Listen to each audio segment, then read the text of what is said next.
Bapak Ibu Saudara sekalian, renungan singkat pada hari ini berjudul Aman dan Selamatkah dari Murka Allah. Hari ini kita masih berada pada minggu masa Paskah, yaitu masa di mana minggu-minggu setelah Paskah menjelang peringatan hari kenaikan Tuhan Yesus ke surga. Kita bersama akan merenungkan firman Tuhan yang memperingatkan dan mengingatkan kita. Sebelum mendengar dan merenungkannya, mari kita berdoa. Tuhan Allah Bapa dalam surga, pada hari ini kami akan membaca dan merenungkan firman Tuhan. Sebelum kami membaca dan merenungkan, oh Tuhan, kiranya Engkau berkenan mentahirkan hati jiwa kami, agar kami mampu mendengar suara Engkau sendiri.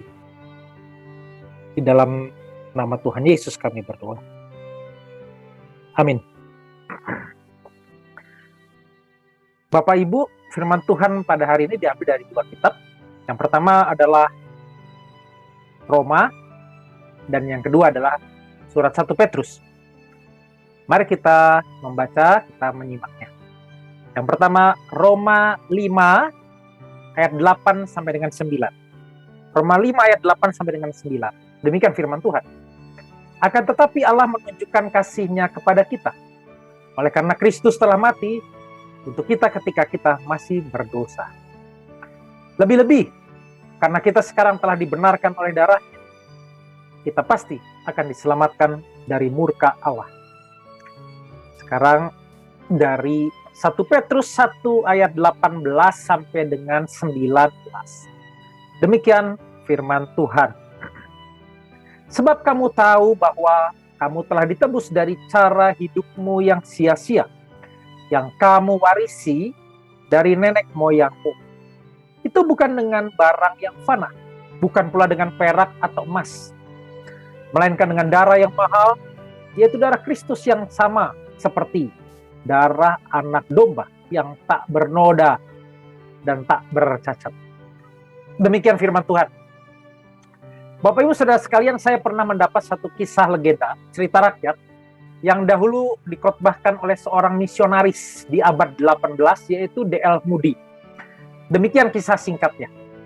Jadi ini kisah legenda indah mengenai seorang gadis kecil, seorang anak sulung dari keluarga Mesir. Pada masa itu, malaikat pembinasa akan menyapu dataran Mesir atas perintah titah Allah yang murka kepada Firaun dan Mesir. Si gadis kecil Mesir ini menyadari bahwa ia bisa saja menjadi korban malaikat maut pada malam itu. Ia lalu bertanya pada ayahnya, apakah tiang pintu rumah mereka sudah diperciki darah anak domba agar ia terhindar dari malaikat maut? Sang ayah berkata bahwa ia telah menyuruh pelayannya memercikkan darah tersebut pada tiang pintu. Anak itu bertanya lagi, apakah ayahnya sudah melihat sendiri darah domba itu dipercikkan? Ayahnya menjawab, belum. Akan tetapi ia yakin hal itu telah dilakukan oleh pelayannya. Ia telah melihat sendiri dombanya disembelih dan telah menyuruh pelayannya melakukannya. Gadis kecil itu tidak merasa puas. Ia mendesak ayahnya agar menggendongnya ke pintu untuk memastikannya sendiri. Dan mereka akhirnya pergi ke tiang pintu dan mendapati si pelayan lalai memercikkan darah anak domba di atas tiang pintu rumah mereka. Sebelum mereka mendapatkan darah anak domba dan memercikkannya pada tiang pintu rumah, sang anak bisa terancam maut.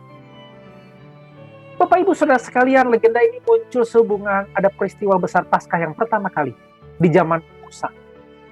Terlepasnya anak-anak sulung dari malaikat maut karena darah anak domba dipercikkan di tiang pintu. Bapak Ibu Saudara sekalian, ingatlah kisah legenda ini.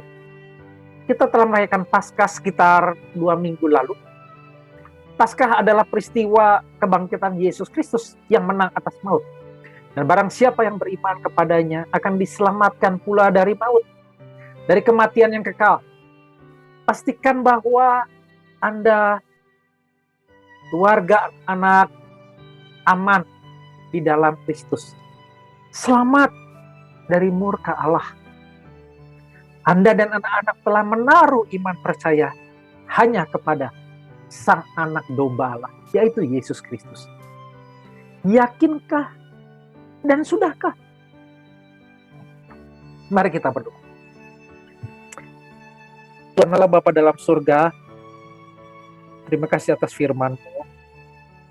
Kiranya Engkau berkenan memeteraikan di dalam hati kami, oh Tuhan, agar selama-lamanya kami hanya beriman pada satu saja Juru Selamat kami, yaitu Yesus Kristus. Kami sekalian sekeluarga, beserta anak-anak, hanya di dalam satu nama kami berdoa kepadamu, nama Tuhan Yesus Kristus Juru Selamat kami yang ada. Amin. Tuhan Allah menyertai dan memberkati kita sekalian.